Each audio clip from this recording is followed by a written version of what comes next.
Assalamualaikum warahmatullahi wabarakatuh. Perkenalkan, nama saya Nadia Ayu Bramasari. Saya dari kelas 98 nomor absen 36.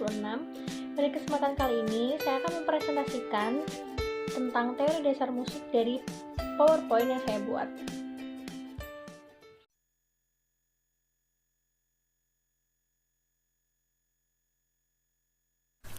Nah, untuk pertama-tama, sebelum saya menjelaskan mengenai lebih lanjut tentang teori dasar musik, tentang unsur-unsur musik, di sini saya akan menjelaskan tentang secara umum apa itu musik, secara definisinya apa itu musik, dari beberapa referensi yang saya cari di internet dan beberapa buku.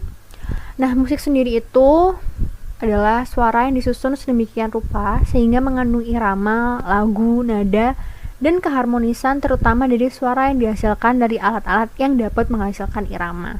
Nah, itu sendiri adalah definisi secara umum apa itu musik.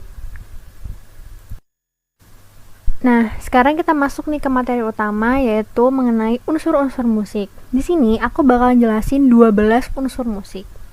Yang pertama tuh ada melodi, terus yang kedua tuh ada harmoni, yang ketiga ada ritme, 4 ada irama, 5 ada tempo, 6 ada dinamika, 7 ada birama, 8 ada nada, 9 notasi, 10 itu tanda kunci atau biasa disebut clef, dan 11 itu ada alterasi dan 12 ada timbre. Nah, nanti di sini aku bakal jelasin nih definisi-definisi dari setiap unsur-unsur musik itu apa, fungsinya apa, dan jenis-jenisnya tuh apa aja.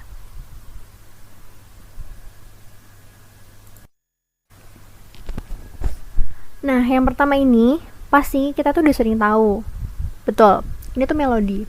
Seperti yang aku tulis di PPT ini, melodi itu merupakan suatu tingkatan tinggi, rendah, dan panjang pendeknya nada dalam musik. Nah, melodi sendiri itu menentukan yaitu suatu kesatuan frasa yang sudah disusun dari nada dengan urutan, interval, serta tinggi yang sudah diatur. Nah, melodi sendiri itu dia tuh ngasih warna ke dalam musik itu. Jadi orang yang dengerin musiknya atau menikmatin suatu musik itu tuh jadi lebih enak gitu ketika melodi itu divariasikan tinggi rendahnya di suatu nada itu.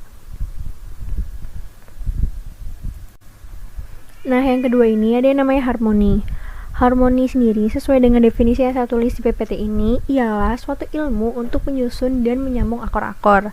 Harmoni juga dapat berarti panduan nada, yaitu panduan bunyi atau nyanyian atau permainan musik yang menggunakan dua nada atau lebih yang berbeda tinggi nadanya dan dibunyikan secara serentak.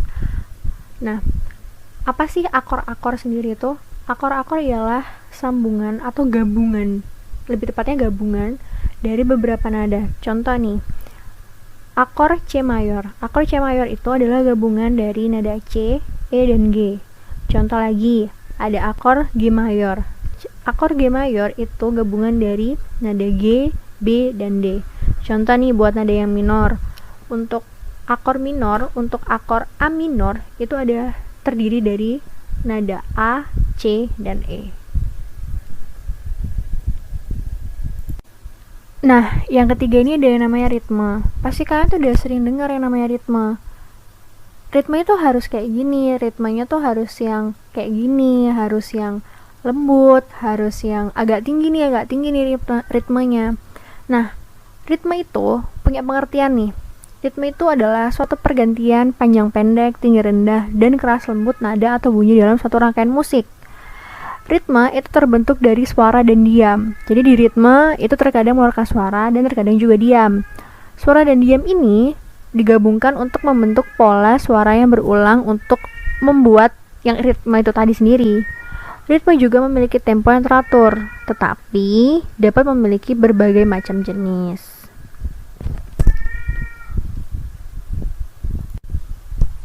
Nah, yang keempat ada yang namanya irama.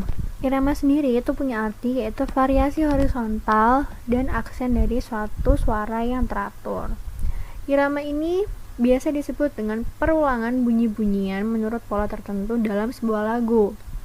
Perulangan bunyi itu dapat menimbulkan keindahan dan membuat sebuah lagu atau sebuah musik itu menjadi enak untuk didengar.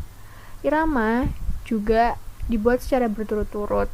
Irama ini keluar dari perasaan seorang sehubungan dengan apa yang dirasakan saat itu. Jadi irama itu sangat berhubungan sekali dengan perasaan seseorang yang mendengarkan suatu instrumen lagu atau suatu musik. Nah, selanjutnya ini ada yang namanya tempo. Tempo itu adalah suatu ukuran kecepatan suatu lagu atau didefinisikan sebagai ukuran kecepatan birama lagu. Jadi, jika semakin cepat sebuah lagu dimainkan, maka semakin besar pula nilai tempo lagu tersebut. Semakin lambat lagu yang dimainkan, maka semakin lambat juga pula tempo yang akan dimainkan pada lagu tersebut. Nah, tempo tersendiri itu ada yang notnya tuh penuh, ada yang 1/2, ada yang 1/4, ada yang 1/8, 1/16, dan 1/32. Nah, untuk not penuh sendiri dapat dilihat di PPT ini itu memiliki 4 ketukan. Untuk yang 1/2 itu punya 2 ketukan. Untuk yang 1/4 dia punya 1 ketukan, dan 1/8 dia punya 1/2 ketuk. Untuk yang 1/16 dia punya 1/4 ketuk. Untuk yang 1/32 dia punya 1/8 ketukan. Nah, untuk not dan tanda istirahatnya sendiri bisa teman-teman lihat dari PPT ini. Nah, secara keseluruhan sendiri, tempo itu juga memiliki beberapa jenis, ditentukan dari lambat cepatnya suatu tempo tersebut. Yang pertama, yang bisa teman-teman lihat sendiri nih, yang ada di PPT, itu dinamanya largo. Largo ini tempo yang benar-benar lambat sekali.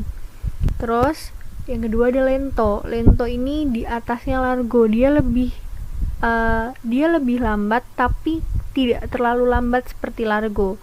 Ada juga adagio, dia lambat tapi tidak selambat largo dan lento. Nah, untuk andante dia termasuk tempo yang udah masuk sedang nih, jadi dia udah gak lambat tapi udah masuk yang sedang. Nah, kalau moderato dia itu sedang agak cepat, jadi gak terlalu cepat juga, tapi dia juga gak sedang juga, jadi diantaranya sedang dan cepat gitu, bisa dibilang kayak gitu. Nah, untuk allegro dia tempo yang udah masuk tempo cepat nih, jadi dia udah gak masuk tempo sedang dan tempo lambat. Nah, untuk vivace atau vivace dia itu adalah tempo yang lebih cepat daripada tempo allegro. Jadi tempo allegro itu bukan tempo yang paling cepat, tapi ada nih yang lebih cepat lagi. Nah, terus ada yang namanya tempo presto. Tempo presto ini yang bener-bener cepet banget. Di atasnya vivace tadi dan allegro.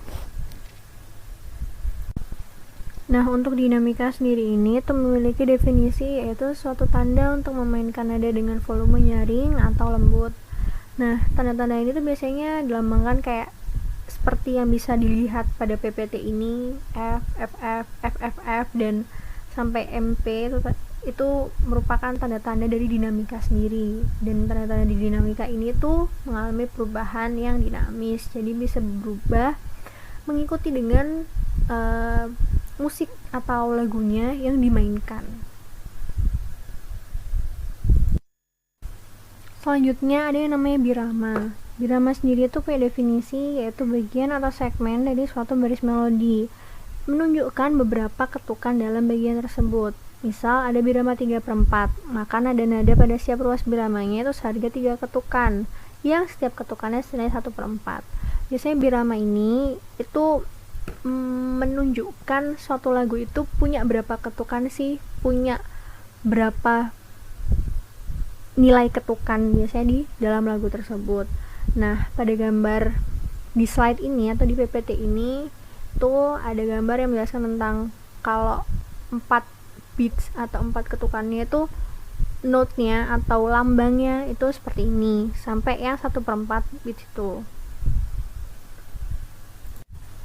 Selanjutnya ada yang namanya nada. Nada itu punya definisi atau pengertian, yaitu bunyi yang beraturan dan memiliki frekuensi tunggal tertentu. Nah, menurut teori musik sendiri, nada itu punya tinggi nada atau tala tertentu menurut frekuensinya atau menurut jarak relatif tinggi nada tersebut terhadap tinggi suatu patokan nada. Nah, selanjutnya ada yang namanya notasi. Notasi memiliki definisi, yaitu sistem penulisan karya musik. Dalam notasi musik itu si nada ini tuh dilambangkan oleh yang namanya not. Notasi sendiri itu biasanya terbagi antara 3, ada notasi huruf, notasi balok, dan yang namanya notasi angka. Tapi secara resminya sekarang di dunia permusikan itu yang dipakai adalah notasi balok. Dan ini adalah contoh dari notasi balok. Untuk yang ini adalah contoh dari notasi huruf dan notasi angka. Selanjutnya ada yang namanya tanda kunci atau biasa disebut clef. Tanda kunci atau yang bisa disebut clef ini memiliki definisi, yaitu tanda yang berada di awal garis para nada yang memberi petunjuk tentang not sebagaimana ditunjukkan. Biasanya tanda kunci clef ini itu ada di awal-awal birama. Ada 4 jenis dari tanda kunci atau clef ini sendiri. Yang pertama adalah C, yang biasa disebut alto, F yang biasa disebut bass, G yang biasa disebut treble, dan yang terakhir ada rhythm atau biasa disebut perkusi. Selanjutnya ada yang namanya alterasi. Alterasi memiliki definisi, yaitu perubahan tanda yang bersifat sementara. Tanda crash atau sharp itu melambangkan perubahan untuk menaikkan 1/2 nada, diberi akhiran is. Tanda mol atau flat itu menurunkan 1/2 nada, diberi akhiran s. Dan tanda double mol atau double flat itu menurunkan 1 nada, diberi akhiran ss.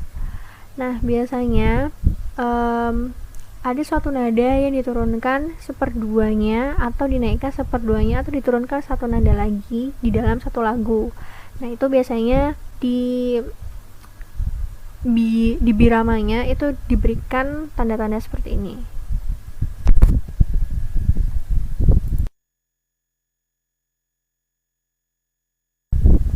Nah, untuk unsur musik yang terakhir ada yang dinamakan timbre.